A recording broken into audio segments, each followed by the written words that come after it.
Hi, I'm Walter Reeves, criminal defense attorney here in Waco, Texas. And today I'm going to be talking about drinking and driving when you're underage. If you're under 21 and arrested for drinking and driving, the rules are a little bit different. And notice I said drinking and driving and not just driving while intoxicated. That's because if you're under 21, you aren't supposed to be drinking at all. And you know that. So if you drink any amount of alcohol and drive, you've committed the offense of driving under the influence, and it doesn't make any difference what your blood alcohol content is. The biggest difference you have to worry about is the impact on your driver's license. So let's start with the ALR suspension, which is the administrative license review. And that happens before you even go to court. If you take a breath test and fail, or if you take a test and there's a detectable amount of alcohol, your license is going to be suspended for 60 days, no matter what. And 30 days of that is called a hard suspension, which means you aren't eligible to receive an occupational license, which means that you're not going to be able to drive at all. The suspension period is increased if you have prior alcohol-related convictions.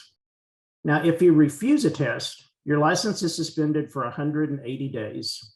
That's 6 months. All of that is a hard suspension, which means you cannot get an occupational license during the suspension period. And the occupational license would normally allow you to drive back and forth to work and to school.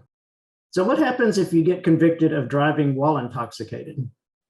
Your license is automatically suspended for 1 year, and you're not eligible to get an occupational license during that time.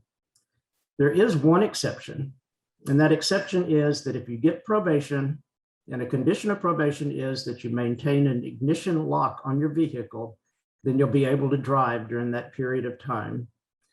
And that means that for 1 year, you're only going to be allowed to drive if you blow into that ignition lock every single time you get into your car and start it. Don't think that just because you aren't intoxicated, it doesn't mean that there isn't still an impact on your license. If you're convicted of driving under the influence, your license is still going to be suspended for a period of time, even though it's a Class C offense that's only a ticket. If you haven't figured out by now, drinking and driving is even more serious if you're under 21. Don't take it lightly. If you're in this situation, get help right away. We've helped hundreds of young people in your situation. Give us a call today and let us put our experience to work for you.